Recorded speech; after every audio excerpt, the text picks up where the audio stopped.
بسم الله الرحمن الرحيم.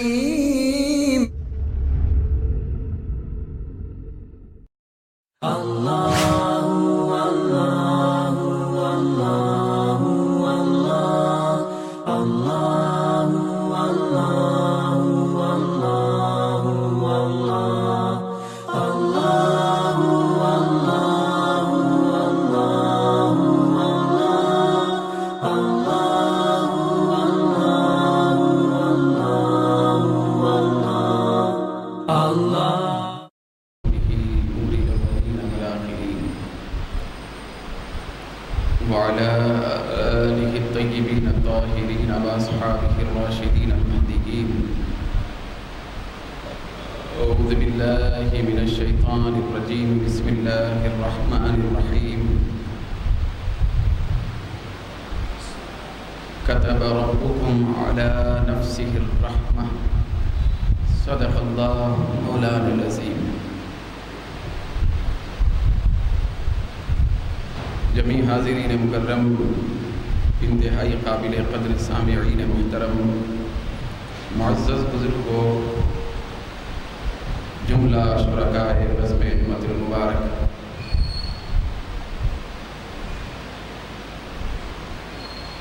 آپ اس بات سے بخوبی واقف ہیں کہ یہاں مسجد ہادہ میں ہماری گفتگو رحمت اور الفت اور شفقت کے اعتبار سے چل رہی ہے. یہ اتنا زیادہ بنیادی، لازمی، مرکزی چیز ہے کہ اس کے بغیر اسلام اور ایمان اور مسلمان اور مومن کا کوئی تصور نہیں ہے. جس آدمی کے دل میں رحمت، شفقت اور محبت نہیں، وہ آدمی مسلمان تو دور کی بات ہے، انسان بھی نہیں. کیونکہ انسان یہ انس سے بنا ہے، اور انسان انس اور محبت اور الفت رکھنے والے کو کہا جاتا ہے. بہت بڑی لازمی شرط ہے دین کے اندر، بہت بڑی مرکزی شے ہے کہ ایک بندہ مومن محبت اور الفت کرنے والا، رحمت اور مہربانی، لطف و کرم کرنے والا ہو جائے. ہاں البتہ بعض وقت بعض ضرورتوں کے مطابق رحمت ہی کی ایک دوسری شکل کے طور پر کبھی کبھی بندہ مومن کو زحمت سے بھی گزارا جاتا ہے، وہ بھی عین رحمت ہوتی ہے. میں آج کی گفتگو کے لیے اور اسی گفتگو کو جو گزشتہ جمعہ آپ کے سامنے رکھی گئی، اس کے تسلسل کو آگے بڑھانے کے لیے سورۃ الانعام کے چند مبارک کلمات مختصر انداز میں پڑھنے کی سعادت حاصل کیا ہوں. یہ وہ کلمات ہیں جس کے اندر اللہ تبارک و تعالی بہت بڑا رحمت کا پیغام ہم سب کو سنا رہا ہے. وہ فرماتا ہے کتب ربکم علی نفسہ الرحمہ، تمہارا رب اپنے اوپر، اپنی ذات پر رحمت کو لازم کر لیا ہے. یہ اس کا ترجمہ ہے کہ اے بندو، تمہارا رب وہ ہے جس نے اپنے اوپر رحم کرنا، لطف و کرم کرنا، محبت کرنا، الفت رکھنا لازم کر لیا. یہ بات طے ہے کہ اللہ تعالیٰ کی ذات پر معاذ اللہ کوئی چیز لازم نہیں ہے. بھئی پروردگار عالم ہے، خالق کائنات ہے، فعال لما یرید اس کی ذات ہے، جو چاہتا ہے وہ کرتا ہے. ہر ایک اس کے ارادے کے تحت ہیں، وہ کسی کے ارادے کے تحت نہیں. وہ خالق ہے، بے نیاز ہے، صمد ہے، کسی کا محتاج نہیں. وہ ایسا مقتدر اعلیٰ ہے کہ سارے اقتدار اسی کے تحت ہیں، اس کے اوپر کسی کا اقتدار نہیں ہے. وہ ایسی ذات ہے کہ اس کے اوپر کوئی چیز لازم، واجب، ضروری نہیں ہو سکتی. وہ چاہے تو بندوں کو بخش دے، وہ چاہے تو بندوں کو عذاب دے، وہ چاہے تو برسات نازل فرمائے، وہ چاہے تو قحط پیدا کر دے، وہ چاہے تو کسی کی مغفرت فرما دے، وہ چاہے تو کسی کی مغفرت جو مل چکی ہے اس کو ہٹا دے، سب اس کے ارادے اور پھر اس کی فعالیت کے تحت میں ہوتے ہیں۔ لیکن اللہ رب العزت کا یہ بہت بڑا کرم ہے کہ اس نے اپنے طور پر، یہ یاد رکھیں، وہ از خود اپنے طور پر ایک چیز کو لازم کر لیا۔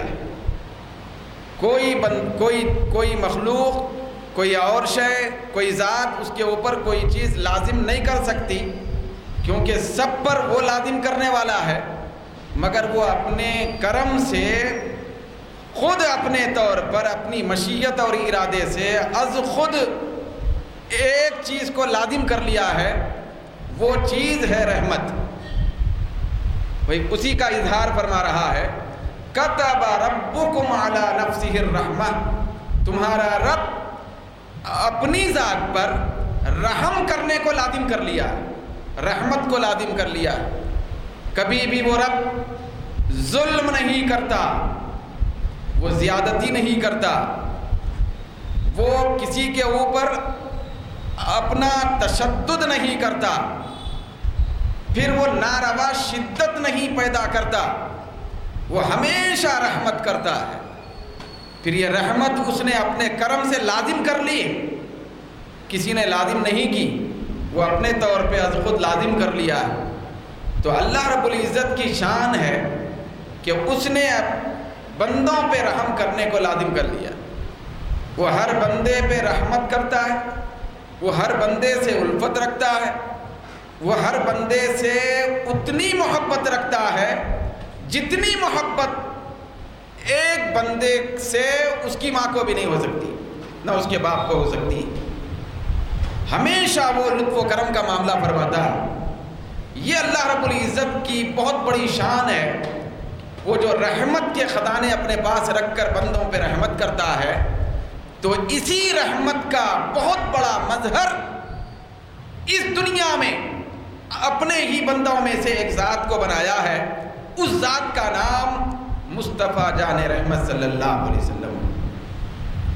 اس کی شان یہ ہے کہ وہ رحمت کو لازم کر لیا، پھر اس نے اپنے محبوب کو دنیا میں بھیجنا چاہا تو سرتاپا رحمت بنا کر بھیجا، سرتاپا لطف و کرم بنا کر بھیجا، سرتاپا بندوں کے لیے الفت بنا کر بھیجا، سرتاپا بندوں سے انس رکھنے والا بنا کر بھیجا۔ پھر وہ اپنے محبوب کو اس وسیع رحمت میں بھیجا کہ اس نے خود اپنے محبوب کا تعارف کرایا، تو اس طرح کرایا، وما ارسلناک الا رحمتا للعالمین، ہم نے اے محبوب تجھ کو سارے عالموں کے لیے رحمت بنا کر بھیجا ہے۔ تو خدا نے اپنے لیے بھی رحمت کو لازم کر لیا، پھر اپنے محبوب کو بھی رحمت کا سرتاپا پیکر بنا دیا۔ جب خدا رب العالمین بھی رحمت والا، رحمت للعالمین بھی رحمت والا، تو بندوں کا کام کیا ہونا چاہیے؟ بندوں کے اندر بھی یہ صفت، یہ وصف، یہ شان آنا چاہیے، ہمارا رب بھی رحمت والا ہے، ہمارا نبی بھی رحمت والا ہے۔ قرآن کے لیے بیان کیا گیا کہ وہ قرآن بھی رحمت والا ہے۔ قرآن رحمت والا، رب رحمت والا، مصطفیٰ رحمت والا، بندہ ظالم کیسے ہو سکتا ہے؟ بندہ زیادتی کرنے والا کیسے ہو سکتا ہے؟ بندہ ظلم بربریت ڈھانے والا کیسے ہو سکتا ہے؟ بندہ اپنے ہی لوگوں کو ختم کرنے والا کیسے ہو سکتا ہے؟ بندہ اپنے اللہ کی مخلوق کو کی گردنیں مارنے والا کیسے ہو سکتا ہے؟ بندہ اپنے بچوں کو زندہ درگور کرنے والا کیسے ہو سکتا ہے؟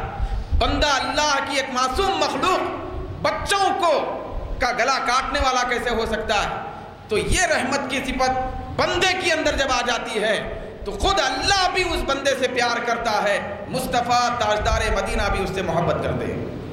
تو بندے کی شان بھی یہ ہونی چاہیے کہ رحمت کا پیکر بن جائے، رحمت کرنے والا بن جائے، رحمت بانٹنے والا بن جائے، شفقت تقسیم کرنے والا بن جائے، مسکراہٹ کو پھیلانے والا بن جائے، تبسم اپنے چہرے پر بکھیر لینے والا بن جائے، دوسروں کو اپنی مسکراہٹ کے ذریعے سے خوش کرنے والا بن جائے۔ یہ بندے کی شان ہونی چاہیے۔ کیوں؟ اس لیے کہ قرآن کا خلاصہ بیان کیا جا رہا ہے، رب العالمین بھی رحمت والا ہے، مصطفیٰ جان رحمت بھی رحمت والے ہیں، قرآن بھی رحمت والا ہے، فرشتے رحمت والے ہیں، اولیاء رحمت والے ہیں، صوفیاء رحمت والے ہیں، خلفاء صحابہ اہل بیت رحمت والے ہیں۔ یہ پورا رحمت کا ماحول ہے۔ ایسے رحمت کے ماحول میں اگر بچوں کا گلا کاٹا جائے اور معصوموں کو ختم کر دیا جائے، کسی کے اوپر ظلم و بربریت ڈالی جائے، وارد کر دی جائے، تشدد برپا کیا جائے، تو آپ بتائیے کہ اس سے بڑا ملعون، ظالم، زیادتی کرنے والا شیطان کون ہو سکتا ہے؟ تو یہ رحمت بہت بڑی چیز ہے۔ رحمت کے بغیر انسانیت کا تصور نہیں ہے، رحمت کے بغیر آدمیت کا کوئی تصور نہیں کیا جا سکتا۔ رحمت ذرا دیکھیں، ہمارے آقا صلی اللہ علیہ وسلم کی ذات اقدس رحمت سرتا پر رحمت بنا کر بھیجی گئی۔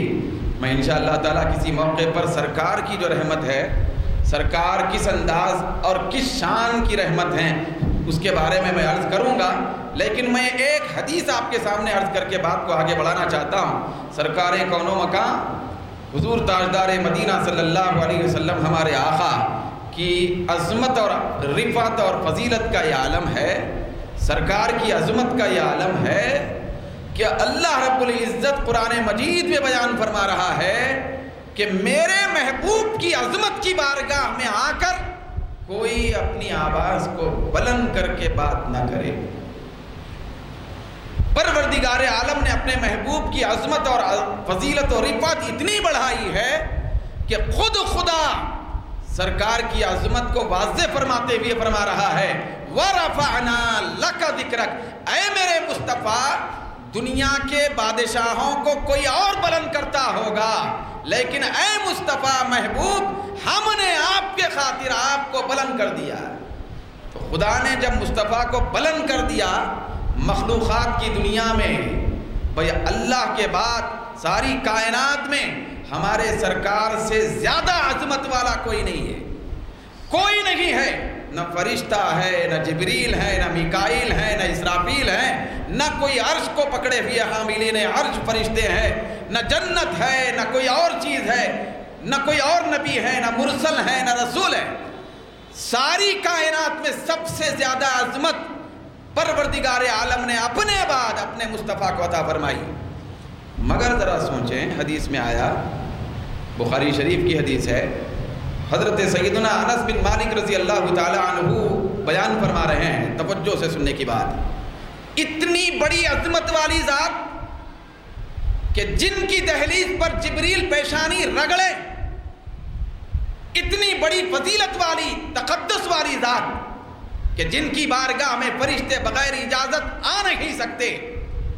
یہ وہ عظمت والی ذات کہ جن کو اللہ رب العزت خالق کائنات کا مہمان بنا کر، معراج کی شب مہمان بنا کر اپنی زیارت کرائے، اتنی بڑی عظمت والی ذات ہے۔ حضرت سیدنا انس بن مالک رضی اللہ تعالی عنہ فرما رہے ہیں کہ میں ایک مرتبہ سرکار کے ساتھ جا رہا تھا، آپ بچے تھے، سرکار کی معیت میں جا رہے تھے، راستے سے حضور کا گزر ہو رہا تھا، رحمت دو جہاں تشریف لے جا رہے تھے۔ اتنے میں کیا دیکھتا ہوں، دیکھ کر ہکا بکا رہ جاتا ہوں، حیرانی میں پڑ جاتا ہوں، غصے میں پورا ہو جاتا ہوں، غصے سے بڑھ جاتا ہوں۔ وہ ماجرا یہ تھا، رحمت دو جہاں کی وہاں سے تشریف آوری ہو رہی ہے، میں حضور کے پیچھے پیچھے چل رہا ہوں۔ کیا دیکھتا ہوں کہ ایک دیہاتی ہے، بھئی عرابی اور دیہاتی گاؤنٹی، جس کے پاس علم کی کمی تو دور کی بات ہے، علم کی کمی کا علم ہی نہیں ہوتا، تو وہ دیہاتی تھا، اس کو کچھ معلوم نہیں تھا۔ وہ اچانک تیزی کے ساتھ سرکار کے راستے میں آیا، پھر آ کے حضور کے سامنے کھڑا ہو گیا، کھڑا ہو کر بڑی بے باکی کے ساتھ کہنے لگا کہ آپ مجھے مال عطا فرمائیے، مجھے عطا فرمائیے مال۔ اتنا ہی نہیں، اس کا انداز اتنا زیادہ غضب میں ڈالنے والا تھا۔ حضرت انس فرماتے ہیں کہ آقائے دو جہاں کے گردن مبارک میں جو شال تھی، جو رومال تھا، بڑی تیزی کے ساتھ وہ کھڑا ہو کر پھرتی سے وہ سرکار کی چادر مبارک کو کھینچتا ہے. جب چادر مبارک کو کھینچا، جیسے ہی کھینچا، آقائے دو جہاں صلی اللہ علیہ وسلم تھوڑا سا مائل ہو گئے اور جھک گئے. یہ اس کا انداز تھا، یہ اس کی بے باکی تھی، یہ اس کی عربیت کا علم تھا، لا علمی کا علم، جہالت کا علم تھا. حضرت انس فرماتے ہیں کہ میں غصے میں بے قابو ہو گیا. پھر میں نے دیکھا کہ وہ دیہاتی سرکار دو عالم صلی اللہ علیہ وسلم کا وہ نورانی رومال نہ صرف کھینچتا ہے، تیزی کے ساتھ اس طرح کھینچتا ہے کہ آقائے دو جہاں صلی اللہ علیہ وسلم کی وہ حسین و جمیل چمکتی نورانی گردن مبارک پر کھروچا آ جاتا ہے. کھروچا آ گیا، حضور کی گردن مبارک ہے، حضور کا گلا ہے. تو آپ اندازہ لگائیں، پروردگار عالم جو جمیل اور حسین ہے، حسن و جمال سے محبت کرتا ہے، رب ذوالجلال نے یقیناً دنیا کے اندر کائنات میں اور کائنات پست و بالا میں ایک سے ایک حسین بنایا، لیکن سب سے زیادہ حسین مصطفیٰ کو حسن عطا فرمایا. حسین تو سرکار کو بنایا جن کے قدموں پر چاند قربان ہوتا ہے، جن کی روزانہ چاند بلائیں لیتا ہے. تو وہ گردن مبارک پر کھروچا آ گیا، صاف علانیہ دکھ رہا تھا، کھروچا پڑ گیا. حضرت انس غصے میں رومال کھینچ لیا، وہ دیہاتی کھینچ کے کھڑا ہو گیا. سرکار دو عالم صلی اللہ علیہ وسلم اس کی طرف مسکرا کر دیکھنے لگے. حضور نے اپنے تبسم ریز ہونٹوں سے مسکرایا، پھر اس کی طرف دیکھ کر انتہائی رفقت، پھر انتہائی الفت اور پیار اور محبت اور شفقت سے فرمایا، اپنے صحابہ کی طرف متوجہ ہوتے ہوئے کہ یہ کوئی پریشان حال ہے، اس کو مال دے دو. صحابہ حملہ کرنے کے لیے گئے. حضرت انس بے قابو ہو گئے، مارنا چاہتے تھے. سرکار دو عالم نے مسکرا کر فرمایا، نہیں، یہ کوئی ستایا ہوا ہے، اس لیے اس کا یہ انداز ہے، اس کو دے دیا جائے، اس کو درگزر کر دیا جائے. تو ذرا دیکھیں، پروردگار عالم ادھر فرما رہا ہے کہ کتب ربکم علی نفسہ الرحمہ، کہ اے بندو، تمہارا رب وہ ہے جو اپنے اوپر رحمت کو لازم کر لیا ہے. پھر دوسری طرف اپنے محبوب کو اتنا زیادہ رحمت میں نرالا پیارا بنایا ہے کہ آقائے دو جہاں کی بارگاہ میں صرف رحمت اور الفت اور شفقت ہی ہمیشہ ہر ایک کو نصیب ہوتی ہے، ہر ایک کو نصیب ہوتی ہے. یہ رحمت اور شفقت بہت بڑی چیز ہے. قرآن مجید میں اللہ رب العزت، آپ یہ خاص بات عرض کر رہا ہوں، حضرت سیدنا موسیٰ علیہ السلام کو اللہ رب العزت نے فرمایا، قرآن میں آیا سورہ طٰہٰ میں، کہ اللہ رب العزت جب حضرت موسیٰ علیہ السلام کو فرعون کے پاس جا کر تبلیغ کرنے اور اس کو حکم دینے، توحید کی دعوت دینے کا حکم دیا، حضرت سیدنا موسیٰ علیہ السلام، ہارون علیہ السلام دونوں جانے لگے فرعون کے پاس. فرعون کے پاس جب جانے لگے تو اللہ رب العزت نے تاکید فرمائی، بھائی مولا نے تلقین فرمائی حضرت موسیٰ علیہ السلام اور ہارون علیہ السلام کو. قرآن میں آیا، پروردگار عالم نے فرمایا جانے سے پہلے فرعون کے پاس جا رہے دعوت توحید دینے کے لیے، رسالت کا پیغام پہنچانے کے لیے. تو اللہ فرماتا ہے، کیا اے موسیٰ، اے ہارون، فقولا لہ قولا لینا، جب تم فرعون کے پاس جاؤ تو نرم بات کرو. کیا کرو؟ نرم بات کرو. پہلے سے اللہ تعالیٰ پابند فرما رہا ہے، نرم بات کرو. کیوں؟ اس لیے کہ ایک طرف جلال موسوی ہے، پروردگار عالم فرما رہا ہے، وہ بھی اللہ کی عطا ہے، لیکن وہاں رب العالمین نے پہلے سے فرمایا حضرت موسیٰ اور ہارون علیہ السلام کے لیے، فقولا لہ قولا لینا، فرعون کے پاس جاؤ دعوت دینے کے لیے، نرم بات کرو. یہاں مصطفیٰ کے لیے فرماتا ہے، یا ایھا النبی جاہد الکفار والمنافقین واغلظ علیہم، اے میرے مصطفیٰ، تو اتنا زیادہ رحمت کا پیکر ہے، اتنا زیادہ نرم دل ہے، اتنا زیادہ لطف و کرم کی اعلیٰ شان والا ہے. میں رب رب ہو کر تجھ کو حکم دے رہا ہوں وہ موسیٰ تھے، ان سے میں نے کہا تھا کہ فرعون کے پاس جا کر نرم گفتگو کرو، لیکن تو رحمت للعالمین ہے، میں تجھ سے کہہ رہا ہوں وَغْلُظْ عَلَيْهِمْ، کافروں پر ذرا سختی کر۔ مصطفیٰ کے لیے فرمایا کافروں پر سختی کر، وَغْلُظْ عَلَيْهِمْ، کافروں پر سختی برت۔ اتنا زیادہ لطف و کرم یہ اچھا نہیں۔ پروردگار عالم خود فرما رہا ہے، یہاں محبوب کو پابند کر رہا ہے کہ کافروں پہ سختی کر، وہاں حضرت موسیٰ علیہ السلام کو پابند بنایا جا رہا ہے کہ نرمی کرو۔ بات کیا ہے؟ بات یہ ہے ہمارے سرکار اتنے زیادہ رحم دل ہیں، اتنے زیادہ رحم دل اللہ نے اپنے محبوب کو بنایا کہ آقا دو جہاں پتھر برسنے والوں کو بھی دعائیں دیا کرتے تھے۔ دندان مبارک شہید کرنے والوں کے لیے آپ نے دعا دی، سر انور کو زخمی کرنے والوں کے لیے بھی آپ نے دعائیہ کلمات فرمائے۔ ہر ایک کو درگزر کرنا، ادھر مدینے کا محبوب ہر ایک کو معاف کرتا ہے، ادھر عرش کا رب محبوب سے فرماتا ہے کہ مصطفیٰ تو اپنے آپ کو کیا ہلاکت میں ڈالنا چاہتا ہے، تھوڑا سا سختی بھی کیا کر۔ یہ رحم دلی کا عالم تھا سرکار کی بارگاہ میں، اتنے زیادہ رحم دل، اتنے زیادہ رحم دل نبی کے امتی کہلانے والے بچوں کے گلے کاٹ، بھئی عورتوں پہ ظلم کر رہے،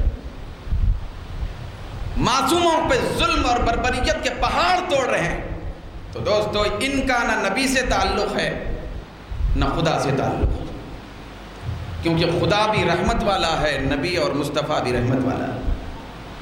چنانچہ یہی جب رحمت کا پیغام آگے بڑھا تو اسی نبی رحمت کو ماننے والے صحابہ بھی تھے، پھر اسی نبی رحمت کو ماننے والے، جاننے والے، دیکھنے والے، شب و روز سرکار کی معیت میں رہنے والے اہل بیت بھی تھے۔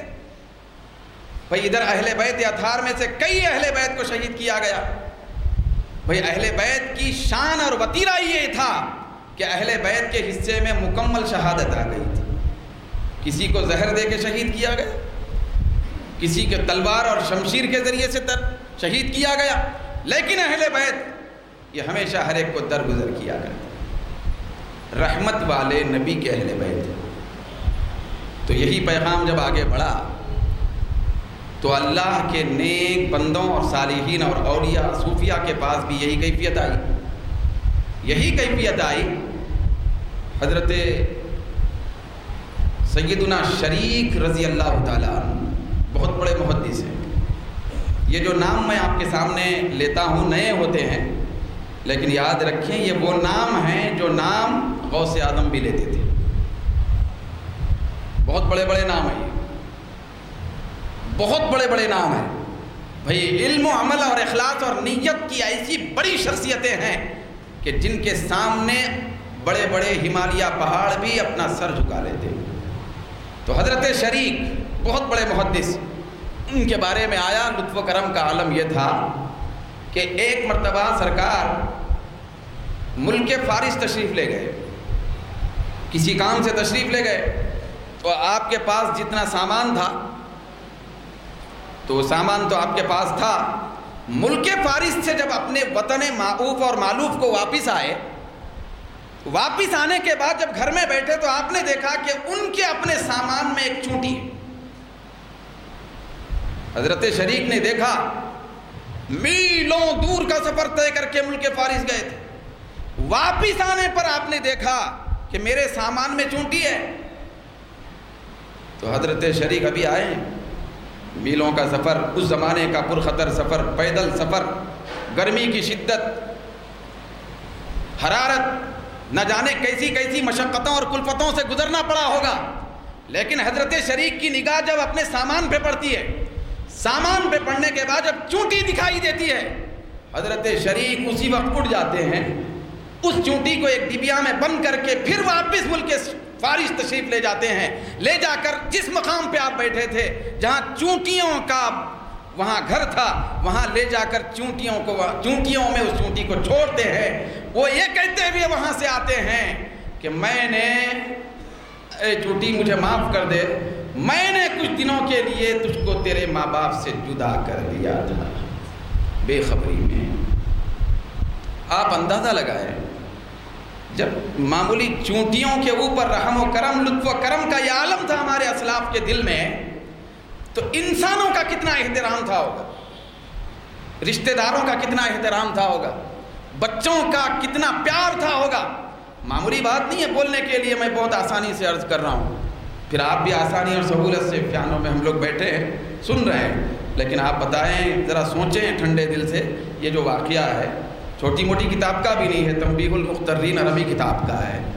حضرت شریک صرف چونٹی چھوڑنے کے لیے کہ نہیں معلوم کہ یہ کس کی بہن تھی، نہیں معلوم کہ یہ کس کی بیٹی تھی، نہیں معلوم کہ اس کا باپ کون تھا، میں وہاں بیٹھا تھا جھاڑ کے نیچے تو چونٹیاں تھے، اس میں سے چڑھ کے آ گیا تھا، لہذا اس کو اس کے ماں باپ اور اہل خانہ سے ملانے کے لیے آپ پھر دوبارہ مشقت کا سفر طے کر کے چونٹیوں میں جب تک چھوڑتے نہیں ہیں، آپ کے دل کو سکون اور قرار نہیں آتا۔ یہ رحمت کا عالم تھا۔ اسلام ایسی رحمت کا پیغام رکھتا ہے اور ایسی رحمت کا پیغام دیتا ہے، یہی اصل اسلام کی روح ہے۔ ہر طرف رحمت کو عام کرنا، بانٹنا، یہ اسلام کا تصور اور مزاج۔ مگر اس مزاج پر کس کی بد نظری لگ گئی، کیسے اسلام کا نام لینے والے ظلم کر رہے ہیں، ظلم و بربریت کی ایسی مثال بن رہے ہیں جن کے سامنے شیطان بھی شرمندہ ہے۔ بھئی آپ دیکھیں اخبارات میں، کل یا پرسوں کا پیپر آپ نے دیکھا ہوگا، بچے کا گلا کاٹا جا رہا ہے، آپ پیپر میں اخبار میں آپ تصویر دیکھ رہے ہیں، چھوٹے بچے کا گلا کاٹا جا رہا ہے، کسی نہ کسی عنوان سے کاٹا جا رہا ہوگا۔ تو آپ بتائیں کہ جس سماج اور سوسائٹی میں چھوٹے معصوم بچوں کے اوپر رحم اور لطف و کرم نہ ہو، انسانیت اس طرح پامال ہو چکی ہو، ایسے سماج اور سوسائٹی پر پروردگار عالم اپنی رحمت والی برسات کیسے برسا سکتا ہے؟ کیسے اللہ کی رحمت کے حصے دار بن سکتے ہیں؟ کیسے بن سکتے ہیں؟ سرکار دو عالم صلی اللہ علیہ وسلم پہلے زمانے کے بنی اسرائیل کا واقعہ بیان فرماتے ہیں، حدیث ہے، حضرت امام غزالی نے بھی اس حدیث کو روایت فرمایا۔ حضور نے ارشاد فرمایا کہ پہلے زمانے میں ایک شخص جا رہا تھا، جاتے جاتے جنگل کا راستہ تھا، بھٹک گیا، اس کو بہت زیادہ شدید انداز کی پیاس محسوس ہوئی، پیاس اتنی شدید تھی کہ ہر طرف پانی پانی دیکھ رہا تھا۔ اتنے میں اس نے دیکھا کہ اس کی نظر ایک کنویں پہ پڑی، جا کے جھانکا تو اندر گہرا کنواں تھا، تو گہرے کنویں میں پانی کی پیاس بجھانے کے لیے اتر کے پانی سے شکم سیر ہو گیا، پیاس بجھا لیا، پیاس بجھا کے چڑھ کے بڑی مشکل سے جب اوپر آیا تو کیا دیکھتا ہے کہ ایک کتا ہے۔ سرکار فرماتے ہیں، میں کوئی حکایت اور کہانی نہیں بیان کر رہا ہوں، امام غزالی نے بھی نقل فرمایا حدیث، کہ جب وہ اوپر آیا، کنویں کے اوپر سرہانے ایک کتا ہے، زبان باہر ہے، ہانپ رہا ہے، کانپ رہا ہے، بلک رہا ہے، پیاس سے زبان کانٹے بن چکی ہے، پھر وہ پڑا ہوا ہے۔ وہ شخص جیسے ہی اوپر آیا، کیونکہ اس کو ابھی تھوڑی دیر پہلے پیاس کی کیا مشقت اور تکلیف ہوتی ہے اس کا اندازہ تو ہو چکا تھا، وہ جیسے ہی کتے کو دیکھتا ہے بے قابو ہوتا ہے اور سمجھ جاتا ہے، پھر اپنے تئیں کہتا ہے کہ یہ بھی تو جانور ہے، بھئی اس کے اندر بھی تو جان ہے، تو اس کو بھی اسی انداز کی پیاس لگ رہی ہوگی جس انداز کی پیاس ابھی تھوڑی دیر پہلے مجھے ہو رہی تھی۔ رہا نہ گیا، کتے کے خاطر کنویں میں اترا، کتے کو پلانے اور سیراب کرنے کے خاطر کنویں میں اترتا ہے۔ جب کنویں میں جاتا ہے، پانی لے کے اوپر کیسے جایا جائے؟ اس کو از خود پیاس لگی تھی تو جا کے پی کے آیا تھا۔ روایت اور حدیث میں آتا ہے، سرکار فرماتے ہیں، ادھر ادھر دیکھتا ہے تو کوئی پیمانہ نظر نہیں آتا کہ پانی اوپر لے کے جایا جائے کتے کو سیراب کرنے کے لیے۔ رہا نہ گیا، اس کے پیر میں موزہ اور جوتا تھا، جوتا اور موزہ تھا چمڑے کا، وہ نکال کر اس میں پانی بھر لیا، اس جوتے اور موزے کو اپنے منہ کے دانتوں میں پکڑ لیا، پکڑ کر بڑی مشکل سے کنویں کے اوپر آیا۔ جب اوپر آیا، کتا بلک رہا تھا بدستور، وہ پانی اپنے موزے اور جوتے سے نکال کر کتے کے منہ میں ڈالا، کتا حشاش بشاش ہو گیا، وہاں سے چلا گیا. جب وہ وہاں سے رخصت ہو گیا، رب ذوالجلال رحمت والا رب اس زمانے کے نبی کو حکم دیتا ہے، اے میرے نبی، میری تلقین اور حکم یہ ہے کہ تو اس بندے کے پاس جا، فلاں بندہ ہے، فلاں جگہ رہتا ہے، اس کو جا کر اس کے پاس جا کر اس کو یہ خوشخبری سنا دے کہ اے بندے، ہوں گے تیرے گناہ لاکھوں ہزاروں، لیکن تو نے میرے مخلوق پر رحمت کا معاملہ کرتے ہوئے میرے مخلوق میں سے کتے کو پانی پلایا ہے، لہذا اس کے صدقے میں تیرے تمام کے تمام اس عمل کو قبول کر لیا ہوں اور تجھ کو مغفرت کر کے جنت میں پہنچا دیا. مغفرت ہو گئی، جنت ہو گئی کتے کو پانی پلانے کی وجہ سے. یہ امام غزالی فرما رہے ہیں، روایت حدیث ہے. آپ اندازہ لگائیں رحمت کتنی بڑی چیز ہے. رحمت اور شفقت کے بغیر انسان اور انسانیت کا تصور نہیں قائم ہو سکتا ہے. تو آج وقت کا تقاضا یہ ہے کہ رحمت کی تعلیم کو عام کیا جائے.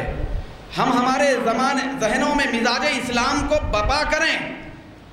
اسلام بربریت کا دین نہیں، رحمت کا دین ہے، شفقت کا دین ہے. اسلام ظلم کا دین نہیں، اسلام عدل و انصاف اور فضل کا دین ہے. اس تصور کو عام کر کے خود بھی اپنی سوسائٹی محلے میں اس تصور کو عام کر کے لوگوں کا مزاج بدلنے کی کوشش کریں. دوستو، آج شیطانیت اور ظلم اور ستم اور بربریت بڑے عروج پر ہے. آج انسان کا اتنا دشمن ہے کہ ایک انسان دوسرے انسان کو دیکھ کر مطمئن نہیں ہو رہا ہے، بلکہ اس سے بھاگ رہا ہے کہ کہیں میرا گلا کاٹنا. یہ ظلم و ستم، اس کا نام دین نہیں ہے بھائی. اس کا نام نہ خلافت ہے، نہ اسلامیت، نہ اس کا نام دینداری ہے. اس کا اسلام سے کوئی تعلق نہیں ہے، ذرہ برابر بھی اسلام کا اس سے کوئی تعلق نہیں ہو سکتا ہے صبح قیامت تک. تو دوستو، ہمیں چاہیے کہ رحمت والے بننے کی کوشش کریں. ہاں، یہ الگ بات ہے کبھی کبھی رحمت کا ظہور زحمت کے ذریعے سے بھی ہوتا ہے. زحمت یہ بھی رحمت ہوتی ہے. جیسے کہ ہم اچھے طریقے سے جانتے ہیں، ہم کو اچھا احساس ہے کہ ماں بچے سے بہت محبت کرتی ہے. دنیا میں، مخلوق میں ماں بچے سے بہت محبت کرتی ہے. بھائی، انسانوں کی ماں، وہ بھی انسان کی ماں، کتنی محبت کرتی ہے، اتنی محبت کرتی ہے، اتنی محبت کرتی ہے، بچے کے خاطر اپنے آپ کو ہلاک بھی کر سکتی ہے. مگر وہی ماں جو بچے سے اتنا پیار کرتی ہے، کبھی کبھی اس کا ہاتھ کٹانے کے لیے تیار ہو جاتی ہے. کیوں؟ بھائی اس لیے کہ اگر وہ ہاتھ نہیں کاٹا گیا تو پورا جسم متاثر ہوگا. جب ڈاکٹرز تجویز کرتے ہیں کہ اس کا تو ہاتھ کاٹنا ہے، سڑ رہا ہے، تو ماں جو بچے کو اپنے سینے سے چمٹا کے سو رہی تھی، جس کی ممتا اور رحمت اور الفت کی کوئی مثال نہیں ہے، وہ ماں بچے کا ہاتھ کٹانے اور کاٹنے کے لیے تیار کیوں رہی ہے؟ یہ بظاہر زحمت دکھ رہی ہے، لیکن یہی عین رحمت ہے. نہیں کاٹا گیا تو پورا جسم متاثر ہوگا. یہ رحمت ہے. تو یہ ہمارے رب کا کرم ہے، ہر طرف کرم ہے، ہر طرف کرم ہے.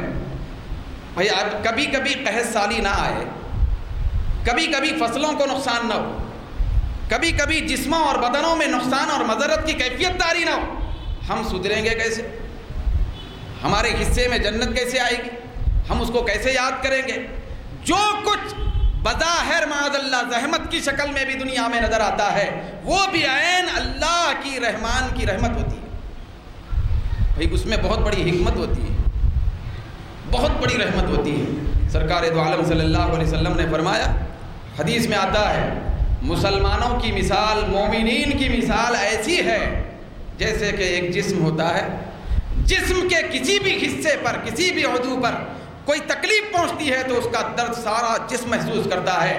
سرکار فرماتے ہیں، جہاں کہیں جس خطے میں، جس علاقے میں، جس مقام پر، جس خطے میں جہاں کہیں مسلمانوں پہ ظلم ہو، مشقت ہو، تکلیف ہو، مضرت ہو، اس کا احساس سارے مومنین کو ہونا چاہیے.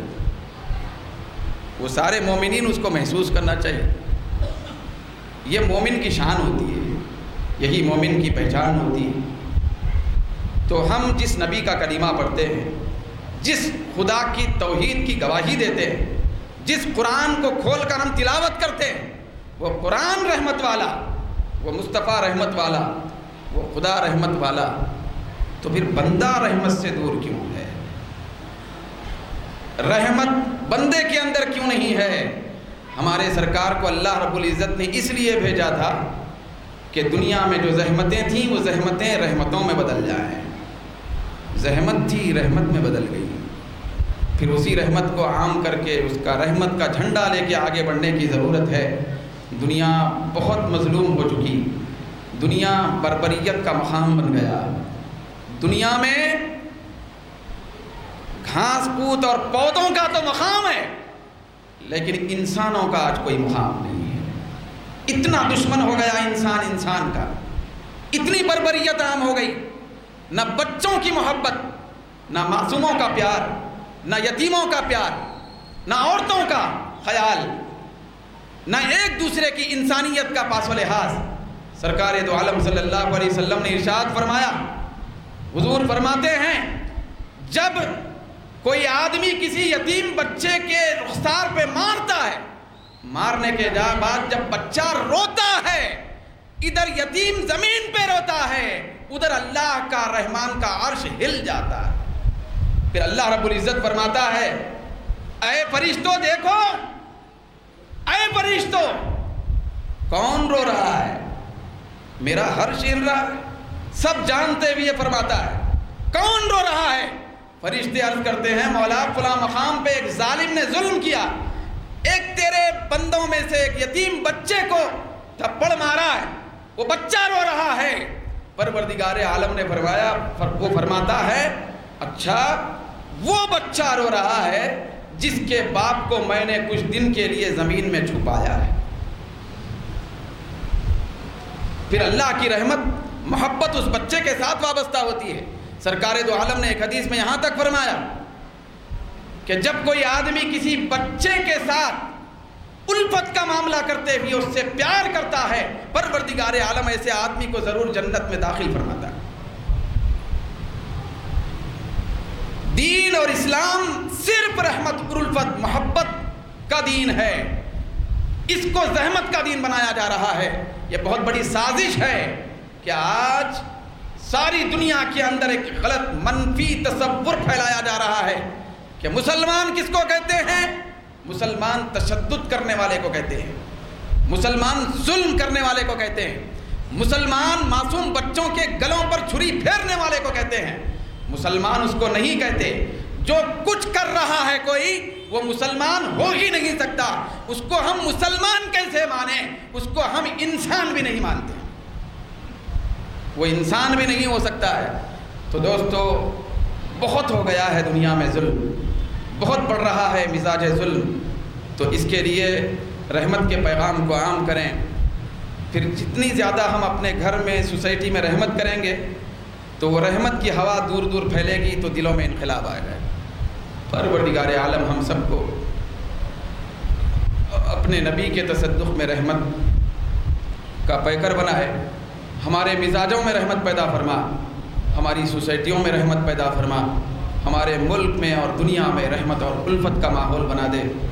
وما علینا الا البلاغ۔